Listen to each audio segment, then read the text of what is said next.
Couple of Muay Thai fighters at flyweight. Matt, we have Poliana Botelho taking on Luana Carolina. And Matt, Luana Carolina at one point in her career was supposed to fight Wu Yanan.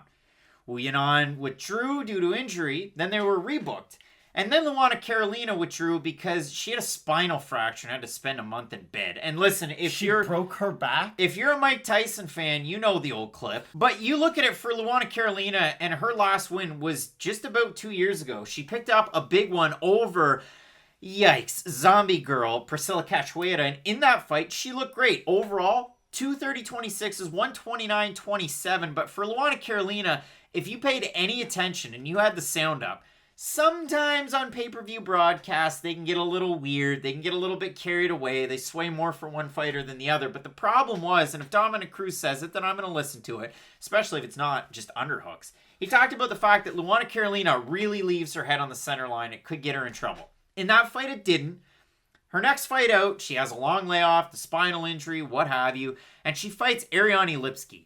And Ariane Lipski was like the prospect that never was. Hype train question mark? She came in from KSW. She didn't look all that good. And then she fought Luana Carolina and got her in one of the most disgusting leg locks I've seen in a long time. And so we haven't seen Luana Carolina in some time. So it's been, 8 months? All right. Poliana Botelho, a fighter who, I don't know. I really just don't know. I look at the UFC run. She beat Pearl Gonzalez 3.5 years ago. Then she beat Siri Kondo, and she looked great. She really brings in, again, the Muay Thai aspect of her game. She starts kicking to the body, to the legs, and she's aggressive. She's a good fighter. She got submitted by Cynthia Calvillo, who missed weight. It was just a weird fight. Then she beats, Princess Tiger? Lauren Murphy? That's a good win. Not Lauren Murphy. Lauren Murphy's a good fighter. Lauren Mueller. Lauren M. Princess Tiger probably gave it away. And then she fought Jillian Robertson. And in that fight, round one, it's like, okay, we're feeling it out. Jillian goes to take her down. Poliana stuffs the takedowns. But then Poliana decides to push Jillian up against the fence. We're going to play this clinch game. It was kind of a weird first round, and then after that, it was all Jillian Robertson. So for Poliana Botelho, not the greatest ground game. After the first round, the takedown defense goes right out the window. But the striking's there. For Luana Carolina, again, I said a Muay Thai background, 2-time state champ. She's a 2-time Brazilian national Muay Thai champ. And you look at it. She's got a little bit of a jiu-jitsu base as well. It's an interesting kind of clash here.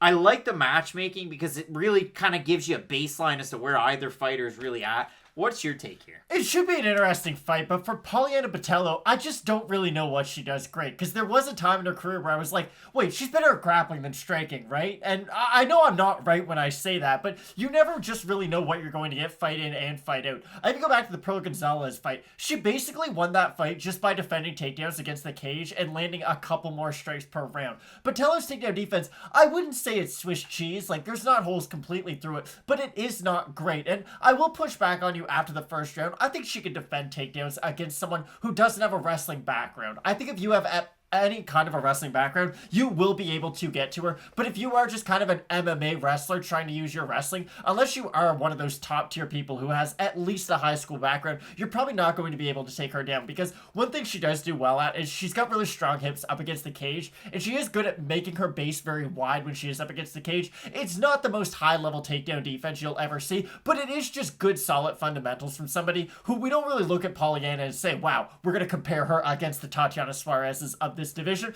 No, we're going to compare her against the Luana Carolinas of this division. And really, this fight, if it's on the feet, I do think Botelho can have success because I'll compare her striking a little bit to Alex Oliveira's. Now, yes, that didn't turn out all that well for him last weekend, but just as a baseline, both very long, rangy strikers can use their jab, can use their straights to really keep distance, but also to damage their opponents. And the kick that she landed against Siri Kondo was a really, really nice body kick at the end of the day. It's one of those strikes that if it lands 10 times out of 10, does it put her down 10 times out of 10? Probably not, but it just was a well executed technique. And it's something that she has in her back pocket. That left body kick, I know we just talked about Gabriel Benitez, so he's fresh in my mind. It doesn't have the power of a Benitez body kick, but it's something that she can throw out there just to keep the hands of Carolina busy. It's something that we don't really talk about it enough, I don't think, but it is something that a lot of kickboxers can do just to keep boxers' hands occupied. Think back to Robert Whittaker, Kelvin Gastelum. Robert Whittaker just threw the head kick a lot of times. Now, did it land? Yes, but the big reason why he threw the right high kick was to keep Kelvin Gastelum's left hand against his face. I can't really throw my punches if I'm always afraid a kick's going to be thrown in return, and I can't leave myself out of position defensively if I am worried about that kick. So that is something that most opponents of Botelho have to focus on when they are in the cage with her, because that kick does have, I'd say, an uncommon amount of power for this division. For Carolina, at the end of the day, I do think if she can just be invested in those leg kicks early on, she can start to chop down Poliana, especially early on in this fight, because with that wide base of Poliana, that back leg, or that front leg I should say, is wide open and very exposed to those front kicks. So I think if Luana can stay disciplined, and I know that is hard to say because really one of the fundamental issues with her game is she leaves her head very high up, but if she can stay disciplined in her attack, whereas if she doesn't have the highest amount of volume so she doesn't burn herself out, but just stays consistent behind the jab, doesn't keep the fight at such a range where Botelho can jump in and kind of prod her with some of those shots, but just keeps it at a comfortable range where she can always be the one pressuring in this fight, but not overcommitting to anything and risking a takedown. So I actually think Luana as an underdog isn't the worst pick on this card. This feels like a weird trap card because for Poliana Botelho, opened up a minus 185. She's minus 243 average on best fight odds. I don't know who has that much confidence in Poliana Botelho. And you look at it, she had a huge layoff between her last win, which was again Mueller, yikes, 2 years ago, and then 6 months ago she fought Jillian Robertson. Lauren Murphy mops the floor with her. That's a weird, maybe future title challenger. How scary is Exactly. that? But you look at it, really long layoff from win to loss, and then if you look at it, the Siri Kondo fight was almost 3 years ago. If you look at it for Luana Carolina, her win over Priscilla Cachoeira, old zombie girl, 1 year and 10 months ago. Matt, again, I said that was on a pay-per-view. I'm not even going to let you guess. I'm going to tell you. The fight that was after that was actually Clay Guida and BJ Penn. A fight that I enjoyed more than I should have. Yikes, scary stuff. But again, the odds heavily in Botelho's favor. And if you look at it over on Tapology, 891 votes, 84% Botelho, 87% have her to win by decision. I look at this, and for Luana Carolina, she can get backed up. She can throw good kicks. She really likes to be in that plum clinch, which is also where Botelho likes to be in, so it's kind of weird.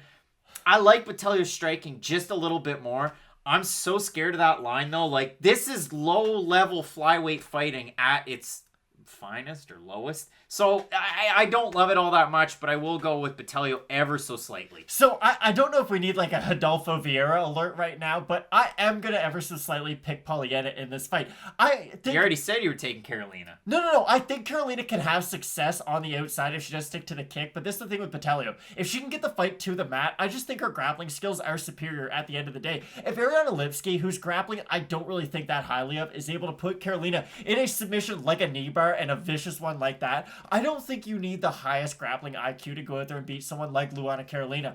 I think if Botelho somehow does get the takedown in this fight, whether she's able to drop her and get on top of her as a result due to that, or just out wrestle her, I think the grappling can actually be the area where Poliana excels the most at. So I am ever so slightly going to pick Poliana. But again, don't have the best read on this fight, or on either one of these fighters. Matt going between the two and making up a new word, Sixels. Sorry. I like it. Well, we're going to see who excels the most, but we're both ever so slightly going with Poliana Viana. No, I'm just kidding. It's Poliana Botelho to get the win in this fight, Matt. It's an interesting card. We've got a lot of different divisions represented, but it seems primarily like the lower weight classes in the women's fights, as well as 145 and 205 up at the top. You've Dominic Reyes taking on Yuri Prochazka. You're not going to want to miss that. Keep it locked in with Fight Night Picks, as we always say. Let's get into it.